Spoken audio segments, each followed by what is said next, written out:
So who was Tai Lung's nephew? Well, it turns out that somehow the parents of Tai Lung, who left their snow leopard cub at the doorsteps of the Jade Palace, must have had more children during their lives, because in the series Legends of Awesomeness, we were introduced to a young snow leopard by the name of Peng, who was revealed to be searching for the infamous lost member of their family. I'm searching for my uncle. His name is Tai Lung. Prior to revealing his true family origins, though, Peng was simply a visitor of the Valley of Peace from the Valley over, who was said to have been raised to become a potter, but he was also well known for being self-taught in Kung Fu. You see, at some point when he became a teenager, he set out into the world to find his uncle long before he actually knew Tai Lung's tale of betrayal, imprisonment, and destruction. Somehow Peng wasn't aware of the true story of his uncle, which left him vulnerable to repeat the mistakes of his family. You see, on his quest, he ended up in the Valley of Peace's Peace Jubilee, where he reluctantly was called upon to fight in the annual children's kung fu matches against the nephew of Temu Tai, the dangerous leader and king of the Chidan clan. In front of Master Shifu, Po, and the rest of the citizens of the valley, Peng revealed during the fight that he was a true prodigy of kung fu, as he performed with furious speed, agility, and power. And after rising victorious, the Dragon Warrior was shocked to discover that he had never been taught those skills. I have no formal training. Convinced that Peng was destined for greatness,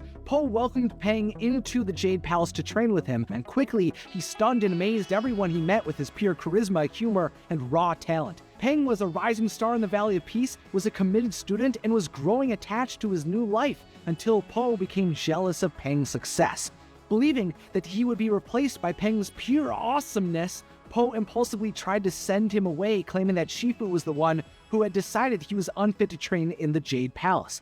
And this was when the darkness within Peng was revealed. I'll prove to Shifu he's wrong. You'll see. Peng! Peng!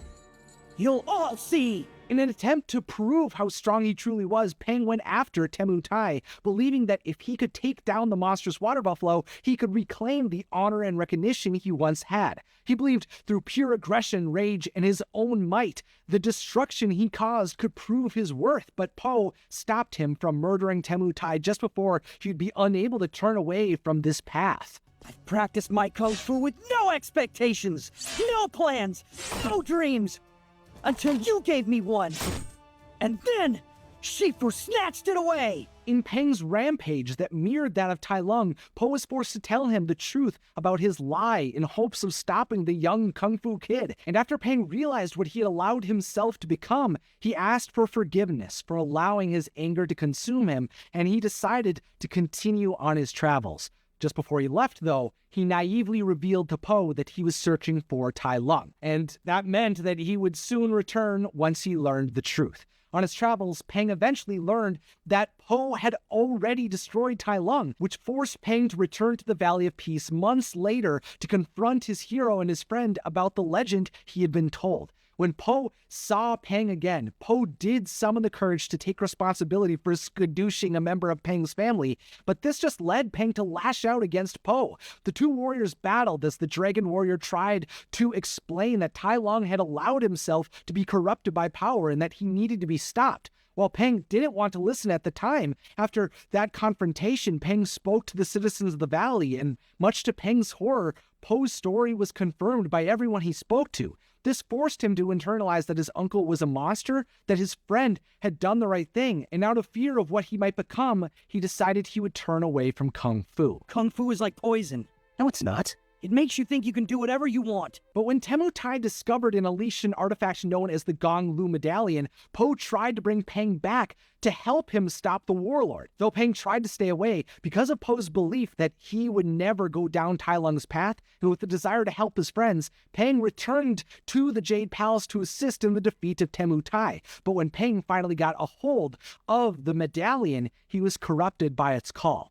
Peng embraced his power, fury, and desire for dominance that stirred within him because of the magic amplifying his darkest thoughts. And this led him to again target Po when Po tried to take the medallion from him, as he believed Po was trying to destroy him like he had his uncle. Seeing that he was unable to get through to him, Po eventually disguised himself as Tai Lung using a shift stone to reveal to Peng how horrible, destructive, and evil Tai Lung's ideology was. He told Peng that if he allowed himself to remain under the control of the medallion, battalion, he would become like him. But luckily, Peng refused to let himself truly fall as far as Tai Lung had. No, I'm not like you. Even though Peng had proven that he was unwilling to embrace the darkness in his heart, he again rejected his life with Kung Fu. Now that he had seen that deep down there was evil and a thirst for power, he wouldn't think of fighting again until he rediscovered the need for Kung Fu when he fell in love with another snow leopard named Lian. Through her, he realized that without Kung Fu, the common folk were helpless, especially since the masters of the Jade Palace, for the most part, kept their wisdom from the world. That led Peng and Lian to start their own Kung Fu club, which allowed them to start training the citizens who wanted to be able to protect themselves and who hoped to better understand the art of Kung Fu. Peng had a sense of purpose, and for the first time, he also felt happy.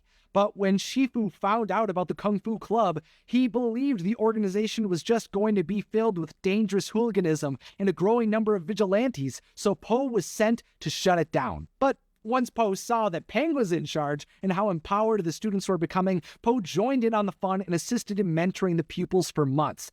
Even when bandits came to threaten the group, Peng was able to resist the call to evil, and the Kung Fu Club was able to fight off the criminals. And after Shifu saw all of this for himself, he praised Peng's accomplishments. With the success of their first Kung Fu Club, Peng and Lian decided to travel all across China to set up many more clubs so that they could continue to strengthen more helpless people. Through Peng's journey, he confronted the truth about his family and faced his darkest impulses, but he still found hope, and now will spend his days trying to use his power, knowledge, and wisdom to make a difference across the world.